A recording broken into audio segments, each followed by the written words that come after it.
Hey everybody, got another project here I'm doing for a friend, and I'm going to be doing some trim color on a Land Raider, and that's basically all I'll be doing is just the trim base coat for the trim work, and the rest of the detail will be done by him. So I gotta clean out my little poor man spray booth area here and get it ready for spraying. So what we're doing here for this model, first is I gotta work on a underlying coat for the base color that I'll be painting, which will be a purple. But in order for that purple to show up right, I did not break it, it came like this.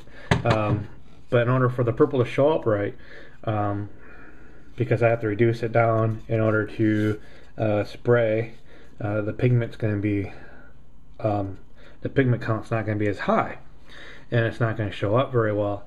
So in order on a black surface like this, so first I have to do is paint it gray and then go purple on top of that, and then we'll match the we'll closely match some of the other models that I've already painted for this army.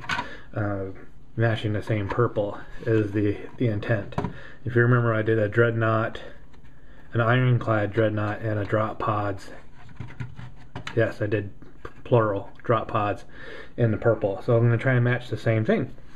So yeah, I'm going to clean the area and then get the paint set up here, show you the mix, and we'll be back for more.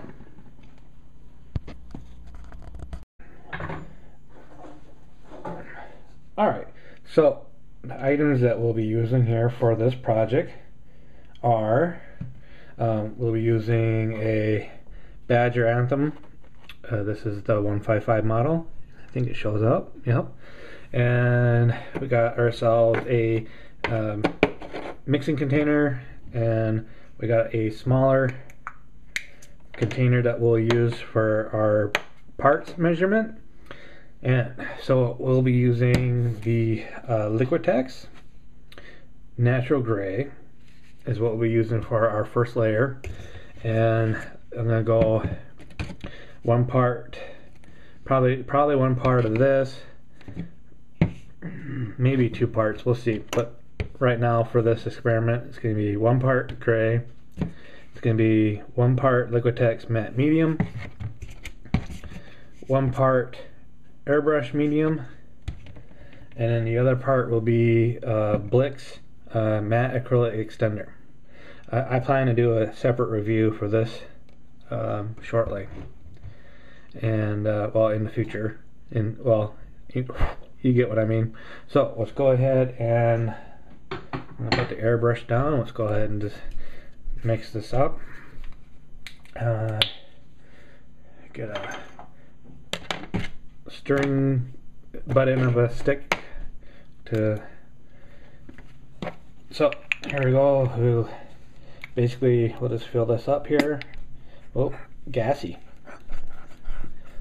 Looks like I'm getting down to the end of this paint, which is good because I've been trying to use up my Liquitex paints because I plan on going to another brand.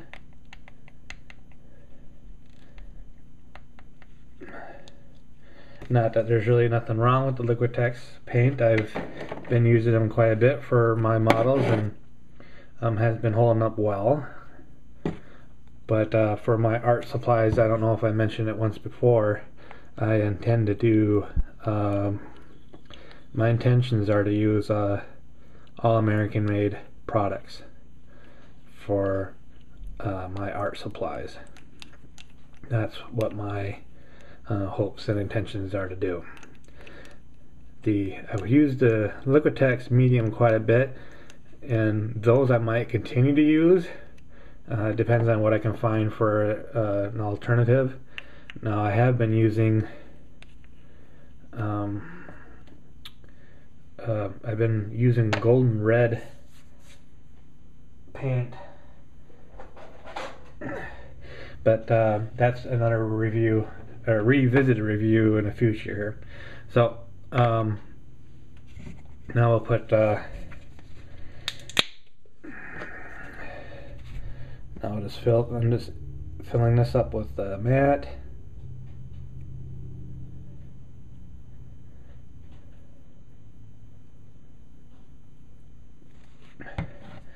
So now we'll put that in there.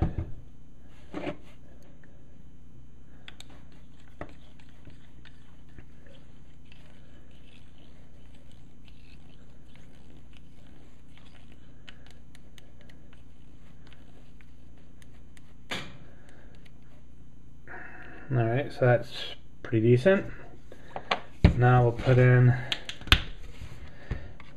this is the Airbrush medium extender from Liquitex.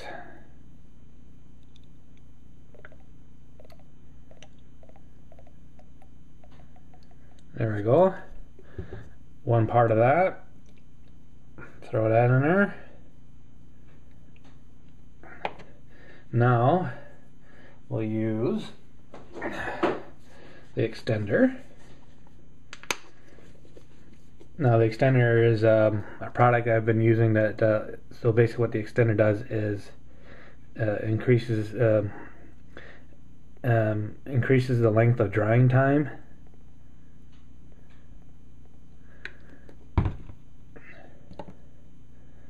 There. So now we got almost a full bottle there. See if we can't get some more out of the plastic. So there we go.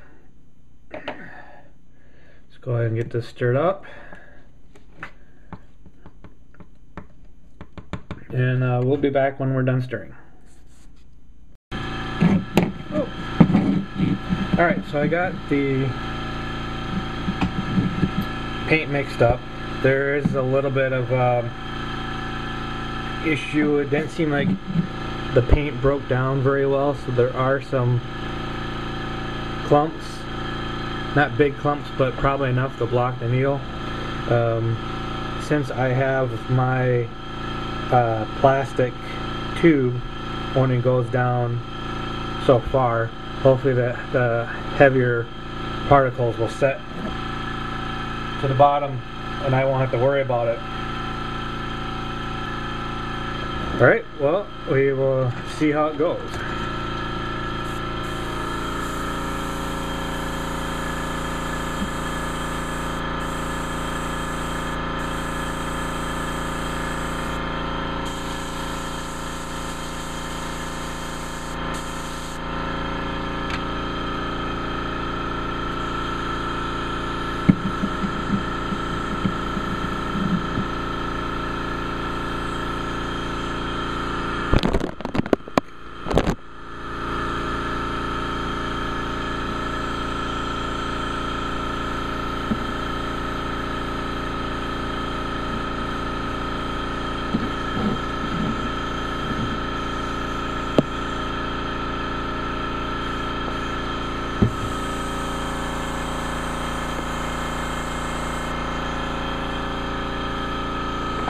Looks like I'm going to have to increase my pressure here.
Alright, so let's quick go over what was discovered in this session of airbrushing.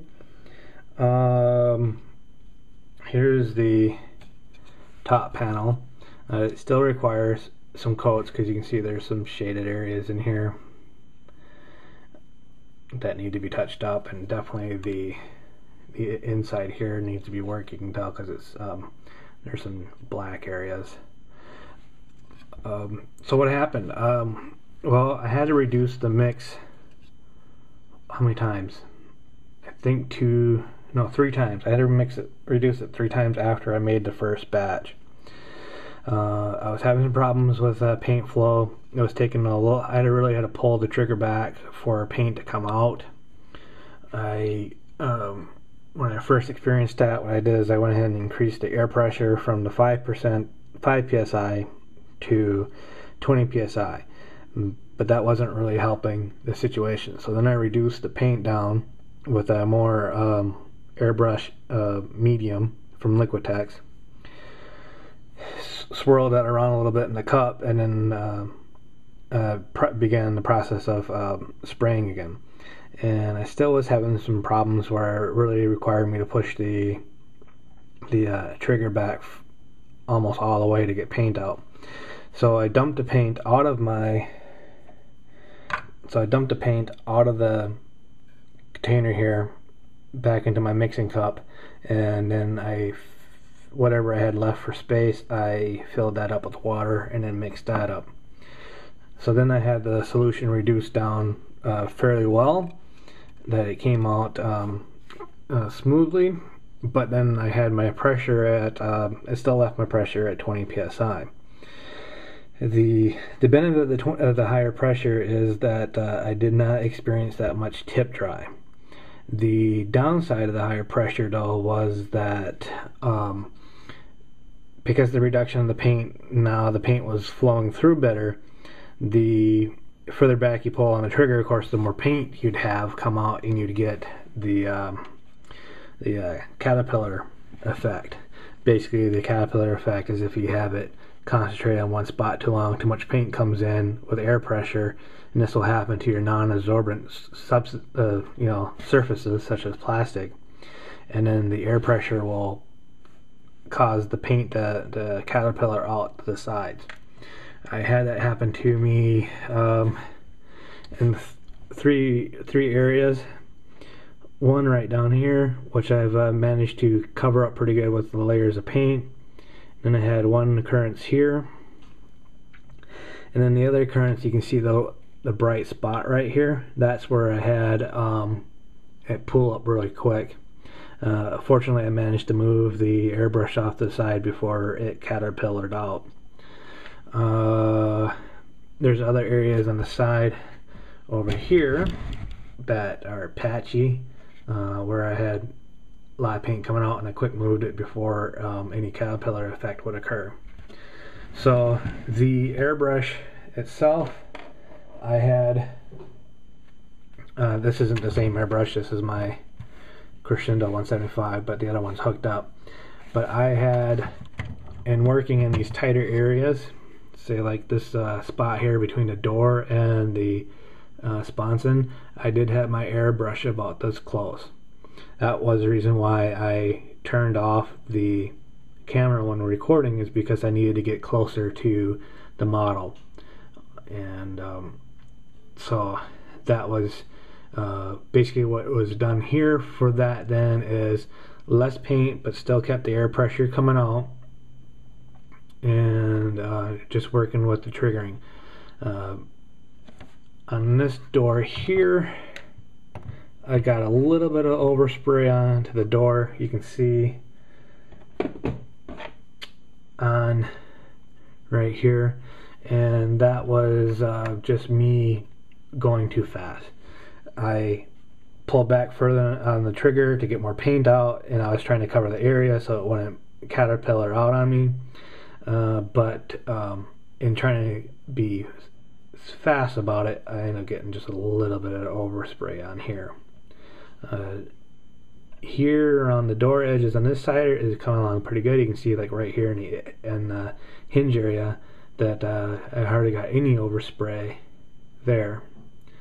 So yeah, it's just fine details, because I'm not taping things off. If I were to tape the door off and tape around the edges here, it'd be no problem. But I just wanted to try to exercise skill building and control of my airbrush, so that's why I haven't taped it off. Gonna let I did spend probably an hour with the airbrushing, and the air compressor isn't really meant for long periods of run, so I will tackle this again hopefully tomorrow. But here is the I'm going to post this video up right now so you can see how I progressed with it, and you can leave comments if you have any suggestions. That'd be kind of great. But yeah, as far as for the airbrush, again, I was using the, I'll go ahead and take it off the hose here.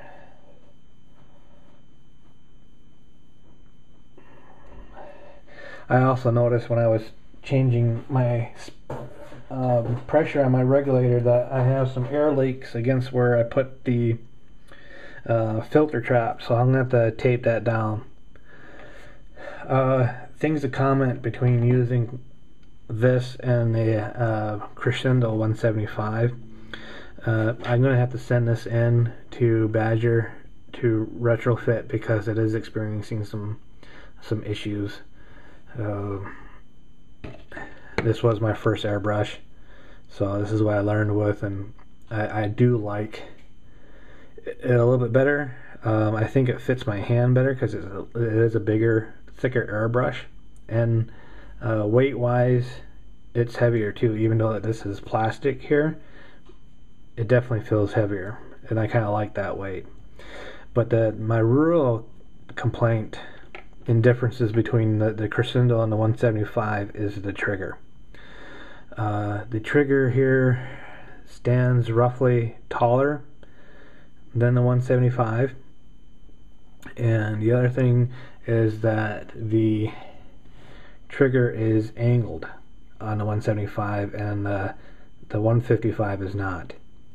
And the other thing that I don't like about the trigger is that the 175 has a concaved surface, and the only concave surface is just a small little dot up on top. Otherwise it's all bowed and round here. Of course, I'm sure this design is for omni use for left and right handers. This is actually used for this trigger here for the button actually faced the other way.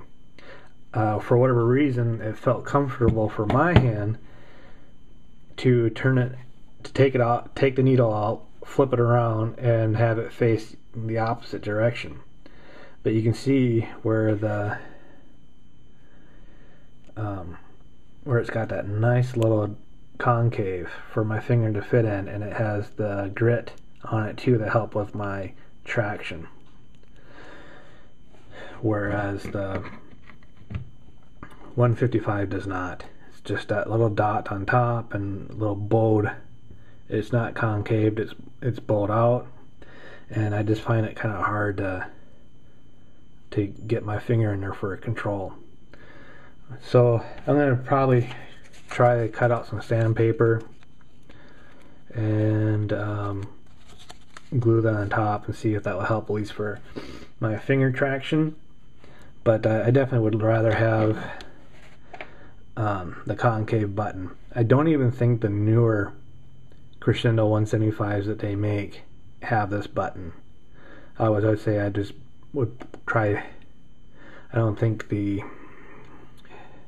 it wouldn't work for me to buy a Crescendo trigger because it's wider than the Anthem. That's unfortunate. But anyways, that's really my only real main complaint with the Anthem 155 compared to my 175 is the trigger. I like this old trigger. a lot. Hopefully maybe they got some trigger options available for the 155. I would have to get information on it to find out. But I was doing it's, as for the model here, I mean, you can tell that I really had hardly any overflow of paint, except for this area here where I was going too fast with too much paint.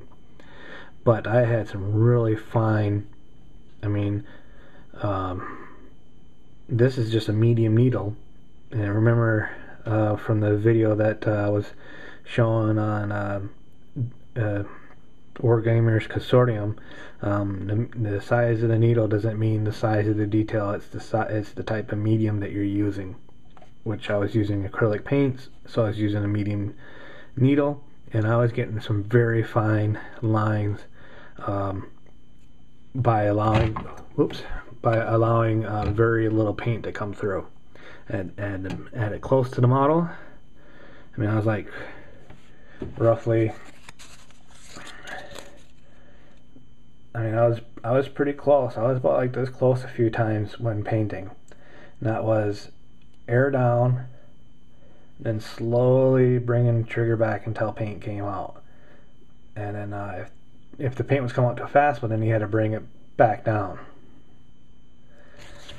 So that's why I'm not using the, that's why I'm trying to do this project without masking things down, is because I really want to develop my control in the trigger. Alright, this is probably going to be one of my longer videos than usual, but I hope you find some information out of it. And if you have any suggestions, please post them. Thanks for watching.